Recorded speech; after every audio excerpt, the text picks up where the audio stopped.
Hey guys, it's Natasha. Thank you so much for stopping by today. I just wanted to come on and quickly share a outgoing swap that I'm sending. It's a group swap hosted by Vianney Creates, and she's hosting a home for the holidays loaded pocket swap. And I love this swap so much. It's really cool that she created her own loaded pocket um, like dimensions, and then she also even created a Cricut file and shared it with us for free for us to use. So I really enjoyed that, being able to create these little pockets and stuff them with the requirements that we had to send. So just quickly, you could choose, and also I love that she gives you options to choose if you want to send in 2 and get 2 back, or you can send in 4 in a flat rate box, or however you want to ship it, and receive 4 back. So of course I chose to do 4 because I love getting people's work, and that's just more opportunity, to share with others. So these are the 4 that I created. I'll zoom so you can see my little sticker that I made that has the swap information. I love it. As you can tell, my theme is gingerbread. So those are the ones I created. I don't have them specified. Like, of course, I made one for the hostess, so I made 5, and I left one out. But she can choose whichever one, color that she wants, because they all contain the same thing. I was a bit upset because I'd ordered. One of the things we could include is a sweet treat or a gift, and I ordered some gifts, but they won't be here in time until next week, which is after the swap is already due. So I was really bummed about that because shipping took forever. But anyway, let me go ahead and share with you what I created, and I'll go through and tell you what the requirements were. So I used Simple Stories Mix and Mingle, which is a really cute collection. This is the inside. I also used the other one that coordinates with it, the new collection that they have.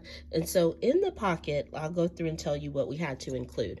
It had to be for sure fitting inside of the pocket, and nothing could be outside or extra.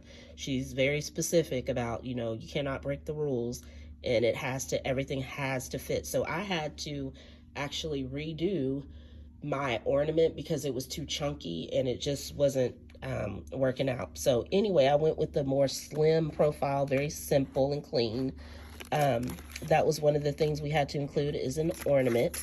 So here is a little ornament that I made, and I meant to grab all the stuff I used, but this is a new shaker die, but I couldn't use it as a shaker because it was too thick. So I redid it and made it flat. And this is a cool shaker die because you can take off the top and pour out the shaker mix. It's really, really neat. But anyway, I used My Creative Time's cute little gingerbread, and then some other dies from Jaded Blossom from the new gnome set that they just released. The baking pieces, I used the glove and the spoon from that. And then all these big bows that you'll see that I use are from Lisa's shop, who is Happy Crafter here on YouTube and on Instagram. Excuse me. So I used that, and then I backed it with a piece of the pattern paper. So it's very clean and simple. I really wanted that shaker, but it just would not fit with what I have going on. So I had to keep some things flat and then, add a little pizzazz on others. And then the other thing that we could do was either send a recipe card or a tag. And mine is a mix of both pretty much, because I have this Adorn It tag from, oh my gosh, I just literally forgot this lady's name. The lady whose stamps go for hundreds of dollars, but now she has Diana Markham. Yeah, sorry. Diana Markham. So I have that, and I love the stamp. So I thought that was cute to use as a recipe and also a cute little tag. So there's that, cute and simple.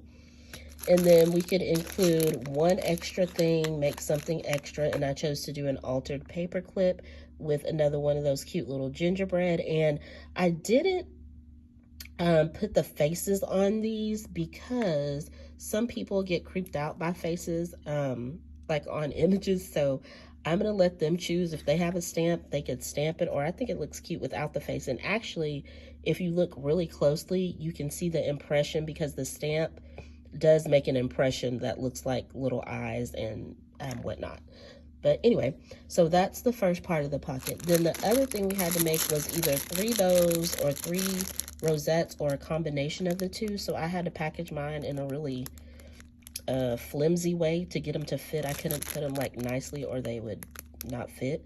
So there's my little gingerbread theme. I used the faux leather. I used, oops, that one's upside down.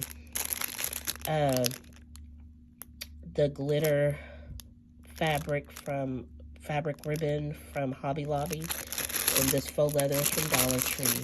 And then this one I just used pattern paper. And again, this piece, and I think these are either Lisa or Creative Mojo Wholesale Studio.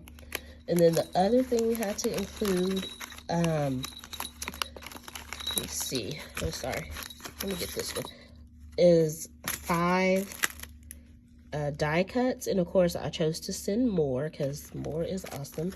And I just made one of these little pockets with the Target thing that so many people have made and shared. I looked at bonus tutorial, Live, Love, Scrap, and it was just really simple. Just cut the paper, fold it over. And so there's that. And then the last thing is a sequin mix. And I chose to make a little pouch like a cocoa. And there's the mix. So there's that. And that's it. Oh, and I had a little pick. And I had to order some cute little spoons that had gingerbread on the top too. And of course, they won't be here till next week. So I'm kind of bummed about that. But that's it. Thank you so much for stopping by. I'll talk to you later, okay? Bye.